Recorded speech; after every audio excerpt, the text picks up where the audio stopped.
Amada igreja, com a graça e paz. Se estiver muito alto, pede o amigo lá para dar uma baixadinha, porque eu falo meio alto às vezes. Amém? Sinto honrado em poder estar pela primeira vez, conhecendo mais uma parte do povo de Deus, rebanho do Senhor. Agradeço ao Senhor por essa oportunidade, também ao pastor Vinícius, que nos deu o privilégio e a honra de poder estar aqui nesta noite, cultuando juntamente com nossos amados irmãos. Eu quero convidá-los a abrir as vossas Bíblias no primeiro livro dos Reis, capítulo 17.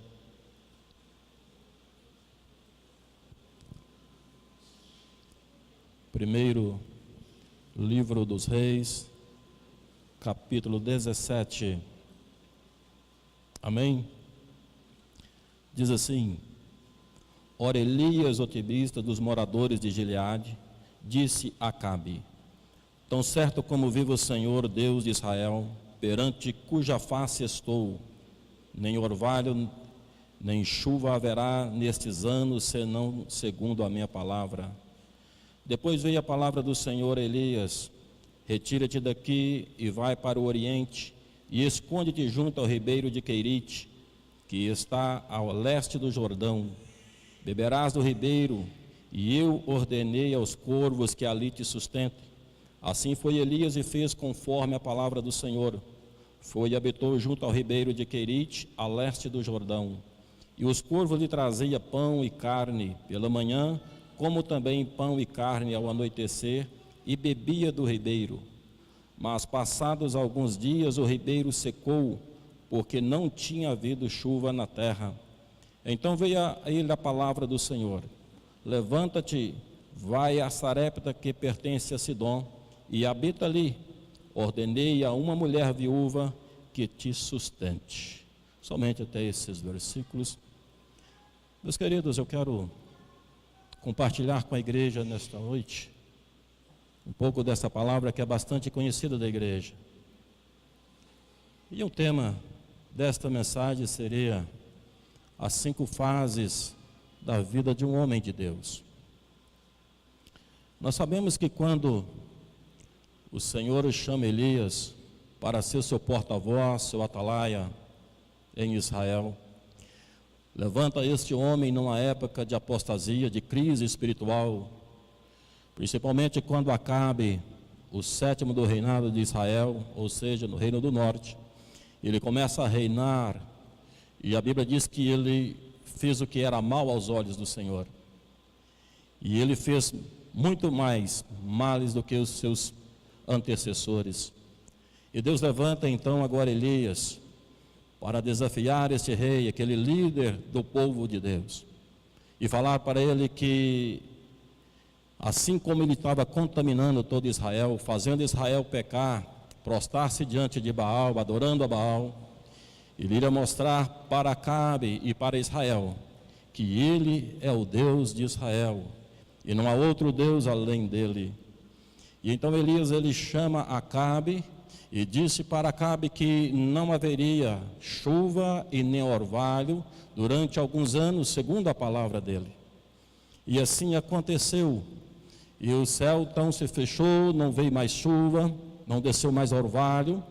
E Deus então chama Elias e disse: Elias, eu quero que você agora saia do meio do meu povo. Eu preciso ter um particular com você. Eu te chamei, eu te escolhi, mas eu preciso te capacitar, eu preciso trabalhar na sua vida, porque tenho algo muito maior para fazer no meio do meu povo, através da tua vida.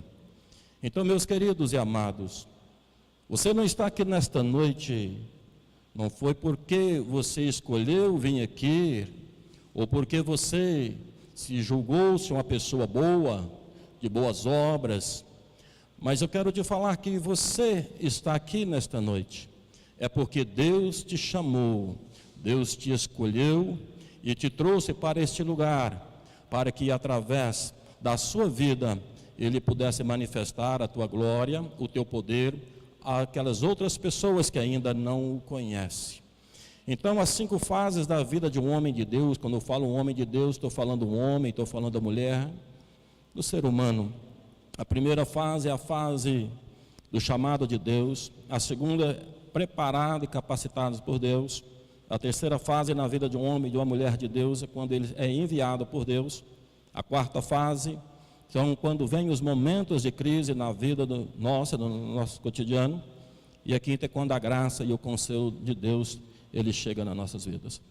Então, em rápidas palavras, eu quero dizer que você não está aqui porque você escolheu estar aqui, mas antes de você decidir estar aqui, Deus te chamou, porque João, no capítulo 15, versículo 16, ele diz: não foi vós que escolhestes a mim, mas eu escolhi a vós e vos nomeei para que vás e dê fruto, e o vosso fruto permaneça, a fim de que tudo aquilo que pedir ao Pai em meu nome, Ele vos conceda. Você está aqui porque Deus escolheu você primeiro, porque Ele te chamou, mas ao chamar, ao atender o chamado do Senhor, e quando nós chegamos aqui, Ele vai trabalhar na nossa vida, Ele vai nos preparar para algo maior. Então, você foi escolhido para o Senhor. E quando nós olhamos de onde Elias saiu, de Tisbé, e provavelmente ficava uns 8 quilômetros além do rio Jaboque, e era um lugar pequeno, um lugar insignificante, um lugar que às vezes não era nem visto no mapa, não tinha, era uma grande cidade, não tinha uma grande população, mas Deus resolveu ir lá, chamar o profeta Elias, chamar aquele moço e fazer dele uma atalaia. Não importa de onde você veio, não importa de onde você estava, não importa se você veio de um lugar pequeno, de um vilarejo, de qualquer lugar, às vezes insignificante. O importante é que Deus foi lá e te chamou e te escolheu, porque Ele resolveu investir na tua vida. Ele resolveu te chamar e te preparar para que você fosse atalaia, seu porta-voz aqui na face da terra. Amém? Então, você está aqui e Ele nos chamou também, não para nós sermos estrela, não para nós querermos tomar o lugar que é do Senhor. E tem muitas pessoas que não entendem, acham que Deus os chamou para ser estrela no palco da vida. Deus não nos chamou para ser estrela, Deus nos chamou para ser servo, Deus nos chamou realmente para ser luz, mas que essa luz que vem de nós é o reflexo da glória do Senhor Jesus em nós. E no altar do Senhor, nos púlpitos do Senhor, Ele não nos chamou para ser estrela, Ele que não é lugar de estrela. Quem brilha aqui é o sol da justiça, que é o nosso Senhor e Salvador Jesus Cristo. Aleluia. E quando nós viemos, meus amados, não viemos perfeitos, nós viemos todo torto, viemos cheio de problemas, enfermos, cheio de dificuldades. E às vezes as pessoas pensavam assim, mas eu tinha boas obras, eu praticava boas obras, eu fazia boas obras. Mas Isaías disse no capítulo 64, versículo 6, que as nossas obras de justiça eram comparadas por Deus como trapo de imundície. Então nós realmente, as nossas obras, os nossos feitos não era algo bom para o Senhor, e Ele precisava trabalhar na nossa vida. Mas Ele nos chamou. Ele nos chamou como nós se encontrava lá fora, no mundo, sendo massacrado, sendo pisado. Éramos escravos, mas Ele nos chamou, nos libertou e nos trouxe. E Ele diz assim, que olha, vinde a mim todos que estáis cansados e sobrecarregados, e eu vos aliviarei. Ele nos chamou, nós chegamos aqui cansados. Nós chegamos aqui numa situação tão caótica. Nós chegamos aqui desapontados com tudo. Nós chegamos aqui com a cabeça baixa, achando que não tinha jeito para a nossa vida, mas Ele investiu em nós, Ele nos chamou. Volto a dizer, não importa de onde você estava, não importa onde Ele te chamou, mas uma coisa é, Ele foi lá e te alcançou, e falou que ia investir na minha vida e na tua vida, e Ele não nos chamou só para virmos e ficarmos sentados e cultuando Ele, nos chamou para ser as suas verdadeiras testemunhas. Então eu quero falar na segunda fase, que é a fase da preparação. e capacitados por Deus. E o Senhor chama Elias e diz: Elias, eu quero que você vá para o ribeiro de Querite, do lado do Oriente. Vai para o Querite, que ali você vai beber da água daquele ribeiro.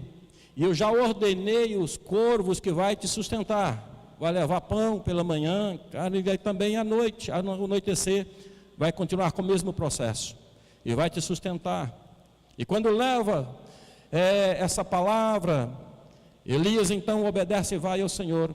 Ele sai de cena, porque agora ele vai para o campo da preparação. E assim Deus faz conosco. Quando Ele nos chama, e Ele apresenta o seu projeto para nós e diz: mas vocês ainda não estão prontos. Eu preciso prepará-los. Eu preciso que vocês vá para o campo da preparação. E para o campo da preparação, é um particular que eu quero com você, só você. É só eu e você. Assim Deus faz com a nossa vida. Ele nos leva para o campo da preparação para ter um particular conosco, para Ele trabalhar na nossa vida, para Ele nos moldar o nosso caráter, tirando aquilo que não presta. Querite era o lugar onde Elias seria trabalhado por Deus. Elias tem uma chamada de Deus, mas ele não estava preparado para a missão que Deus havia lhe confiado. E Querite quer dizer cortar, colocar no tamanho certo e aparelhar. É isso que Deus fez com Elias, é isso que Ele faz com nós. Ele nos leva para o Querite da vida, para um lugar sozinho. E nesse lugar Ele vai cortar-nos. Ele vai tirar o excesso que nós trouxemos lá do mundo. Ele vai tirar de nós aquilo que não agrada a Ele. E Ele vai fazer com que nós possamos ser lapidados por Ele. Lá fora, ninguém podia mudar a minha vida. Ninguém podia mudar a sua vida. Ninguém podia tirar os seus problemas, consertar os seus problemas. A religião não conseguiu nos moldar. A religião não conseguiu transformar a nossa vida. A religião não conseguiu mudar o nosso caráter. A religião, ela trabalha no nosso corpo, nas nossas emoções, vai até a alma, mas não atinge o espírito. E nós precisávamos de realmente ter um encontro com o Senhor e ir para o campo de preparação, porque Deus precisava atingir o nosso espírito que estava adormecido, estava morto. Deus precisava mudar o nosso caráter. Deus precisava controlar a nossa personalidade. Deus precisava tirar o excesso. E nós éramos como a madeira de acácia. Era uma madeira que era muito vista no Oriente, uma madeira dura, uma madeira difícil de ser trabalhada, uma madeira cheia de nós, cheia de todo tipo de tortura. Era uma madeira que os carpinteiros não conseguiriam trabalhar com ela, porque não tinha tanta habilidade. Por isso que lá no tabernáculo do Espírito do Senhor, Deus deu habilidade àqueles homens para trabalhar com essa madeira. E assim também éramos nós. Era considerados como madeira de acácia, cheio de nós, tudo torto, cheio de imperfeições, dura, coração duro, rancoroso, cheio de ódio, cheio de amargura. Mas quando o Senhor nos chama, a primeira coisa que nos leva a entender que Ele que nos escolheu, não foi nós que escolheu Ele. Mas Ele nos chamou e agora Ele diz: eu preciso de um particular com vocês, eu vou levar vocês para Querite. É no lugar onde eu vou cortar em vocês, é o lugar onde eu vou aparelhar, mas vou deixar no tamanho certo. E lá Ele fez assim com Elias, e Ele também fez conosco. Mas nada nessa terra, irmãos, poderia mudar a minha vida e a tua vida. Nada poderia consertar-nos. Nós éramos considerados como escória às vezes da sociedade. Mas não tinha carpinteiro, não tinha filosofia, não tinha religião, não tinha pensamento, não tinha autoajuda que pudesse mudar a nossa vida. Mas então o Senhor mandou um carpinteiro do céu chamado Jesus de Nazaré, especialista em trabalhar em madeira torta, em madeira dura, cheia de nós. E esse Jesus um dia chegou e Ele então começou a tirar os nós, começou a tirar toda a tortura e começou a nos endireitar, mudar o nosso caráter, mudar a nossa maneira de pensar, mudar a nossa maneira de agir, controlar a nossa personalidade. Aquilo que não estava agradando ao Senhor, aquilo que nos atrapalhava, esse carpinteiro, Jesus de Nazaré, Ele começou a nos cortar. E às vezes quando nos corta, irmãos, quando nós chegamos dói. Às vezes quando vai tirar, ai, ai, ai. Mas Ele sabe como fazer isso. Ele sabe como dar anestesia. Ele sabe como cortar em nós, meus amados irmãos, de uma forma que nós continuaremos glorificando o nome dele. Assim ele fez na vida de Elias. Assim ele fez com Elias ali em Querite. E a outra razão, irmão, depois de cortar, deixar do tamanho certo, aparelhar do tamanho que ele quer, Deus nos deixa no tamanho que ele quer. Quando nós chegamos, nós nos sentimos grandes. O orgulho às vezes invade a nossa alma. Nós chegamos com o nariz empinado, achávamos que era alguma coisa. Mas quando ele nos leva para o ribeiro de Querite, ali é um particular entre ele e você. Ali é um lugar também que é onde a mãe não vai chegar lá, o pai não vai, aonde os irmãos não vai, os amigos mais chegados não vai. É um particular entre Deus e você. É o tratamento de Deus com a sua vida. É Deus trabalhando na sua vida para te preparar para algo melhor. O importante é que lá no ribeiro de Querite, o Senhor cuida, tem água para tomar. E ele continua mandando pão, ele continua mandando do pão celestial, mandando a carne. E deixa eu falar para você, quando Deus nos chama para um particular, pode ter certeza que ele vai continuar cuidando de nós. Ele não te leva para um lugar deserto, ele não te leva para um lugar a sós, para você morrer, para você ser decepcionado, para você sair frustrado. Quando ele leva para um particular, é porque ele sabe como cuidar de nós. Lá no ribeiro não faltou água para Elias. Lá no ribeiro não faltou água, não faltou o pão para que ele pudesse alimentar. E Deus estava trabalhando na vida dele. Deus está trabalhando na sua vida. Talvez você recebeu a chamada e ele te levou para o ribeiro de Querite. Quem sabe você está no ribeiro de Querite? Quem sabe ele está cortando, está tirando aquilo que não está agradando, aquilo que está te atrapalhando na caminhada. E o Senhor te chamou. E ele está te preparando para algo melhor. Segunda razão, por que para o ribeiro de Querite? É para nós aprendermos a viver na dependência dele. Deus não nos pode usar para realizar feitos maiores sem que aprendamos a depender dele. Quando o riacho secou, chegou uma hora que o riacho secou, não chovia, não caiu orvalho. Talvez Elias diz assim: olha, o que eu vou fazer? O Senhor mandou vir para cá e parece que esse riacho não ia secar, mas ele secou. E eu aprendo aqui que às vezes, nesse particular de Deus conosco, ele continua cuidando, mas tem um momento que vai vir o momento da provação, vai vir o momento da escassez, vai vir o momento em que as águas do ribeiro vai secar. Mas por que Deus permitiu que a água secasse? Era para mostrar para Elias que no decorrer da sua jornada, no decorrer da sua vida, ele teria de sempre pensar que ele era dependente do Senhor. Ele devia estar conscientizado que em todos os momentos da sua vida, não era por ele, não era pelas suas forças, não era pelos seus méritos, mas é porque ele tinha de entender que ele era dependente do Senhor.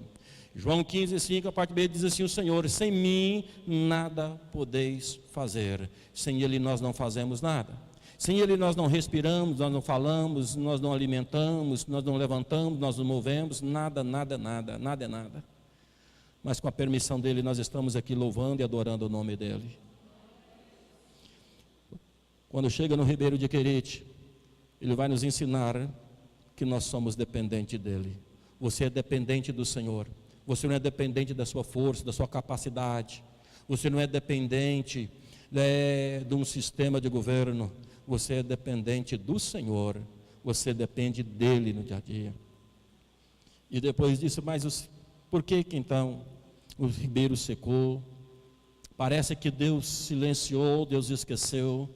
Quando Deus às vezes nos chama para esse particular, quando ele começa a mudar, quando ele começa a trabalhar no nosso caráter, e parece que vai chegar um momento em que nós vamos se deparar com uma situação e dizer: não, aonde está Deus? Cadê o Senhor que não está me vendo eu passando por essa situação, sem escassez? Mas ele vai nos ensinar é que nós temos de andar pela fé e não por vista. Amém? Quando Deus silencia, não é porque ele deixou de trabalhar, ele está trabalhando a favor dos céus. Ele está provando a sua fé, está provando se você é fiel, se você consegue glorificar ele no momento de escassez, se você consegue adorar ele no momento de tribulação, de perseguição. E depois ele diz assim: olha, secou o ribeiro, é porque aquela etapa da vida de Elias tinha se findado. Aquele período de tratamento na vida de Elias já tinha cessado, já tinha levado ali, já tinha cortado, tirado o orgulho, tirado tudo de Elias, deixado no tamanhozinho certo. É assim Deus faz conosco, corta-nos, deixa no tamanho dele, não no tamanho que nós pensamos que nós somos. E no tamanho dele nós podemos caber na palma da sua mão. No tamanho dele, nós podemos olhar e ver a nossa pequenez e ver que ele é o Senhor de todas as coisas, ele é o Senhor da nossa vida. O orgulho, a exaltação, ela fere o coração de Deus, faz com que ele fique triste, mas no ribeiro de Querite, ele prepara-nos para nós sermos humildes. E o sábio Salomão diz que a humildade antecede a honra. E é um prazer que o Senhor tem quando está nos preparando, é nos ensinar o caminho da humildade. Acabou aquela primeira etapa.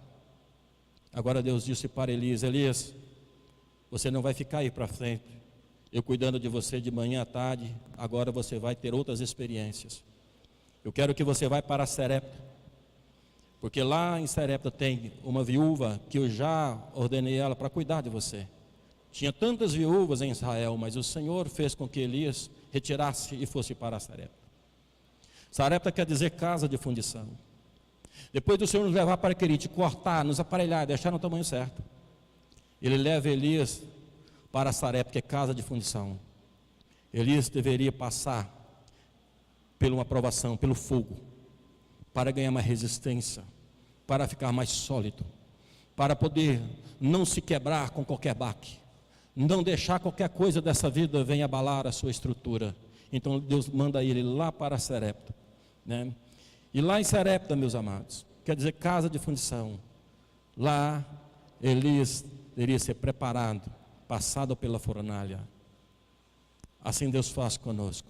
Eu trabalho numa área que é de cerâmica, então eu conheço o processo. Deus, de quando vem a argila lá pegando a argila lá na fazenda, o processo que ela vem, quando extraído, tira ela, vem cheio de raízes, impurezas, torrões, pedra. Quando chega na cerâmica, a primeira máquina que coloca essa argila, nós chamamos de alimentador e damos o nome caixão alimentador. E esse caixão alimentador, quando é jogado, joga essa argila do jeito que veio lá, cheio de impurezas, cheio de raízes, cheio de pedras. E lá na ponta vai uma esteira, vai arrastando aquela argila cheia de torrão. E lá na ponta tem uns martelos que nós chamamos de dosador, e começa a quebrar os torrão. Vai passando agora depois para uma outra máquina, que essa máquina agora vai quebrar, vai moer mais, que chamamos de desintegrador. Vai quebrando esses torrão, vai moendo um bocado dessas pedras. Depois passa no misturador, vai misturando, vai preparando. E vai assim, vai para um laminador, que é 2 rolos, que vai. Aí quando chega no laminador já vai passar o barro fininho. E depois ele vai cair na maromba. Só que lá na maromba tem uma forma que coloca na frente, que dá forma ao tijolo, que faz segundo o modelo que o proprietário quiser. E depois tem uma máquina que chama cortador automático, que quando passa o pastão, ele corta no tamanho certo, do tamanho que o proprietário quer. E depois que corta, que seca, ele vai para a fornalha para queimar. E depois dali faz grandes edifícios como está aqui. E assim Deus queria fazer com Elias, mostrar para Elias: Elias, eu te peguei você lá, cheio de torrão, cheio de raízes, cheio de imperfeição. E Deus fez isso conosco, pegou nós lá no mundo, cheio de impureza, e fez nós passar pela sua olaria, descer a casa do oleiro, passar pela a olaria de Deus. E depois de passar por esse processo de moer, e depois de passar, de ter nos cortado, deixar no tamanho que Ele quer, e nos secando, tirando de nós, secar o quê? A maromba, ela tira o vácuo, ela tira o ar, e Deus faz isso conosco, faz nós nos inchar, tira todo orgulho, toda arrogância, toda exaltação, e vai nos esvaziando dessas coisas que não prestam. E aí quando nós chegarmos, nós vamos sair do tamanho dele lá dentro. Aí Ele vai levar para a fornalha. E na fornalha nós vamos receber o fogo do Senhor. Eu me lembro que o Senhor, na sua palavra em Malaquias 3, 2 e 3, Ele diz que Ele é o Ofir. E Ele se assenta como fundidor e para então purificar a sua prata. E quando o ourive ia purificar a prata, o ouro, ele colocava um fogo debaixo da prata e ia olhando. E ele ficava com o olho atento no fogo e o olho na prata. E aí ia saindo aquelas impurezas, e queimando, soltando aquelas impurezas. E ele tinha de controlar o fogo e também não podia tirar o olho da prata. Mas quando ela tivesse soltado todas as suas impurezas, porque se ele aumentasse o fogo, poderia danificar a prata. Mas se ele também deixasse o fogo, as impurezas não iam sair. Então ele ia controlando. Mas depois que ele olhasse e ele refletisse o seu rosto, aquela prata refletisse o seu rosto, então já estava na hora. Assim Deus fez conosco e faz conosco como ourives. Ele nos leva para a sua fornalha, e o fogo do Espírito vai trabalhando na nossa vida. O fogo também do Espírito pode ser como fogo também da provação, e ele vai nos provando, e o Espírito Santo vai trabalhando. E quando chegar a hora que ele olhar para a minha vida e para a tua vida e ver o reflexo da sua glória, e nós ele olhar para nós e dizer, realmente, agora ele e ela parece comigo, é a minha imagem e semelhança. Aí nós já estaremos preparados para realizar os feitos que o Senhor colocou na nossa mão. Enquanto o Senhor não olhar para nós e ver a sua glória, que a Bíblia diz que nós vamos de glória em glória, refletindo a glória do Senhor, ou seja, o reflexo do Senhor Jesus Cristo em nossas vidas, aí sim, pessoas vão olhar para nós e vão olhar assim, ele é diferente. Ela é diferente, é um homem de Deus, é uma mulher de Deus, porque eu vejo no seu rosto algo diferente. Eu vejo que ele está brilhando, eu vejo que ela está brilhando, porque ela está refletindo a imagem do seu Senhor na sua vida. Amém? E aí sim, Elias, agora você está preparado para experimentar o sobrenatural.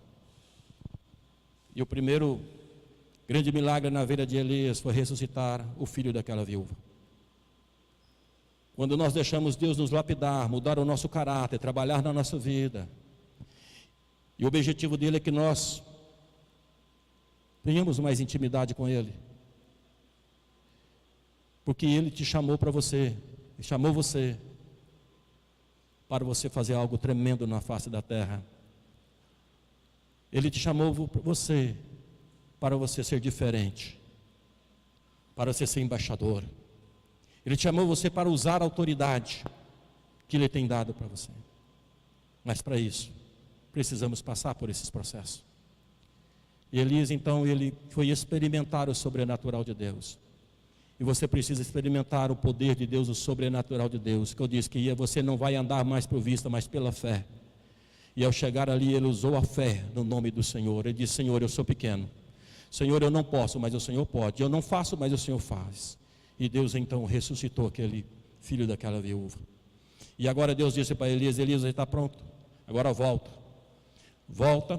E Elias desafiou os 450 profetas de Baal no Monte Carmelo e os 400 profetas de Acera.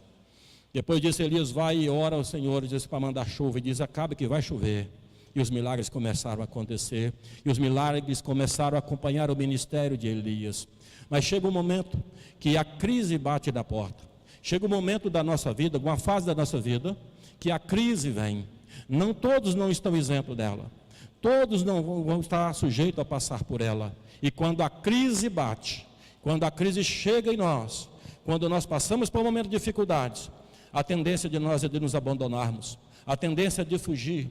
E Elias, quando foi ameaçado por Jezabel, depois de fazer orar e o fogo de Deus cair e lamber aquele holocausto com aquela água e tudo mais, e mostrar para Israel que só Ele é o Senhor, depois de fazer esses feitos, uma mulher desafia Elias, e ele então começa a entrar em depressão e foge.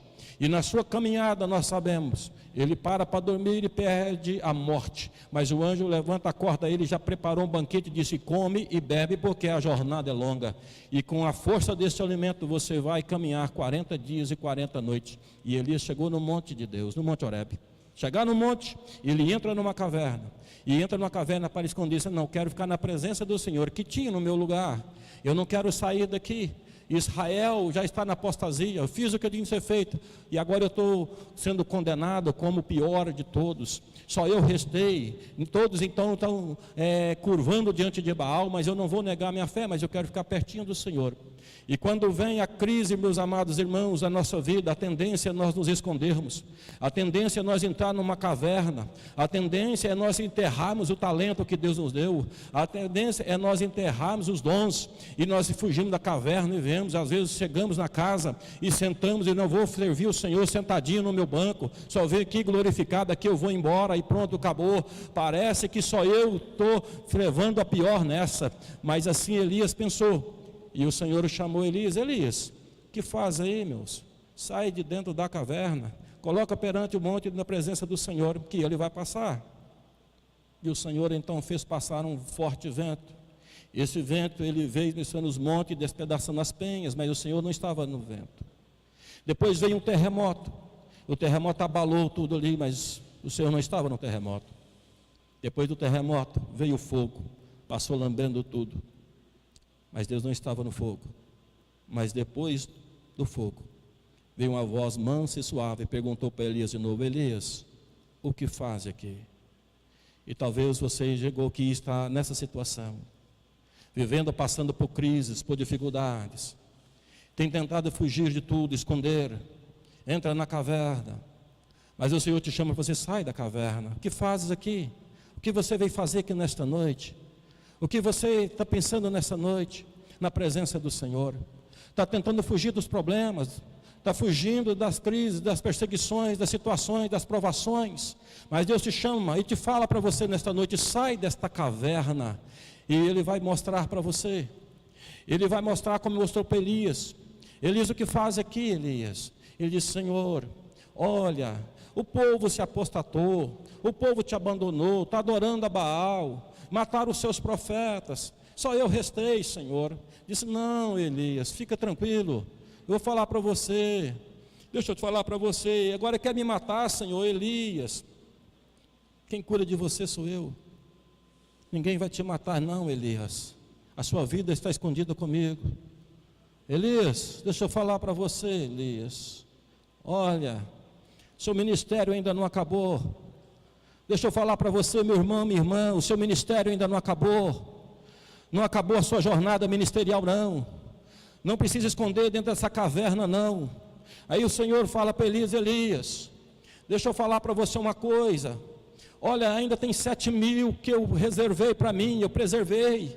Esses não dobraram, não encurvaram, não beijaram Baal, porque são servos que eu tenho preservado, é um remanescente. Deixa eu falar para a igreja que está aqui nesta noite: Deus ainda tem preservado muitos que estão na mesma situação que você, que não se curvaram diante de Baal, mas mantêm a sua posição, a sua postura de adorar e servir ao Senhor em meio à crise, em meio às dificuldades, em meio às provações, às perseguições. Tem muitos que ainda que não venderam, não desprezaram o Senhor, não se apostataram-se da fé. E Deus disse para Elias: Elias, deixa eu falar para você mais uma coisa, Elias, o seu ministério não acabou. Olha, eu vou falar que você vai voltar pelo deserto, Elias, mas o que eu fiz você ver aqui, vou te revelar. Você ainda, Elias, vai ter no seu ministério, vai vir vendavais para querer abalar a sua estrutura. Ainda vai continuar o terremoto batendo sobre contra a sua vida para abalar a estrutura sua, Elias. Ainda vai vir fogo contra a sua vida, que você está achando que vai estar sendo lançado na fornalha de fogo ardente, Elias. Mas não se preocupe, que a última palavra é a minha, Elias, e aí você vai ouvir a minha palavra mansa e suave. Que fazes aqui? Eu quero falar para a igreja: continua, desenterra os talentos, desenterra os dons e continua essa jornada que Deus te chamou, te preparou, te lapidou, te capacitou, te revestiu de poder, de autoridade, para você continuar o ministério que Ele tem colocado nas tuas mãos. Mas Ele manda te dizer que ainda vai vir os vendavais na sua vida, ainda vai vir os terremotos na sua vida, ainda vai vir o fogo na sua vida, mas a última palavra é do Senhor. A sua estrutura não será abalada, a sua estrutura não será julgada por terra. Por quê? Porque você está firmado na rocha. É comparado como um homem prudente que ouve e pratica as suas palavras. Pode vir os vendavais, pode vir a chuva, pode encher os rios, pode dar conta da tua casa, mas você não será abalado, porque você está firmado na rocha que é o Senhor Jesus Cristo. Deus te chamou, você sai desta caverna nesta noite e continua o ministério. Diz: Elias, vai porque você ainda vai ungir reis ainda, você ainda vai ungir profeta para ser seu sucessor. Igreja, eu sempre tenho falado, obreiros vêm e vão, a obra do Senhor continua. Nós precisamos deixar um legado, nós precisamos deixar alguém preparado, precisamos preparar uma geração para continuar levantando a bandeira do Evangelho e proclamando que só o Senhor é Deus e não há outro na face da terra. Então volta pelo deserto, Elias, e eu falo para você nesta noite, em nome de Jesus, sai desta caverna, volta pelo deserto que você entrou nele, porque Deus vai continuar te usando, Deus vai continuar agindo na sua vida, porque milhares de almas estão gemendo, esperando uma palavra minha, uma palavra tua, da parte de Deus, e para que eles possam também sair do mundo da escravidão. Para nós concluirmos, meus amados, vai ainda continuar batendo na sua porta os vendavais, mas a graça e o consolo do Senhor vai estar conosco. Nunca vai faltar o consolo do Senhor para nossas vidas, nunca vai faltar a última palavra do Senhor para a nossa vida. Deixa o inimigo levantar, rugir, bradar como um leão, mas o verdadeiro leão é o Senhor Jesus, que é o leão da tribo de Judá. A última palavra na tua vida é a palavra do Senhor, não é a palavra do adversário, não é a palavra dos seus inimigos. A última palavra que vem é para a sua vida, ela é do Senhor. Aquietai-vos e sabei que eu sou Deus. Deus é o nosso Deus, Ele é que cuida de nós. Então fique com esta palavra nesta noite.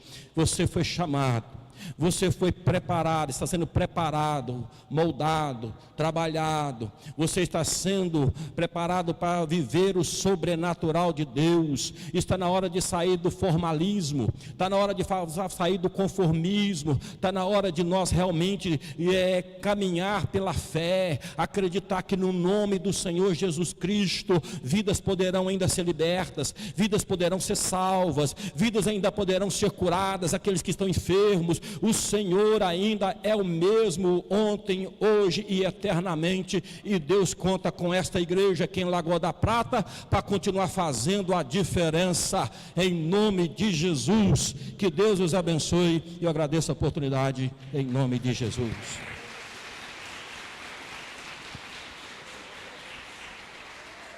Aleluia. Meus irmãos, vamos ficar de pé. Nós vamos passar um período agora de oração.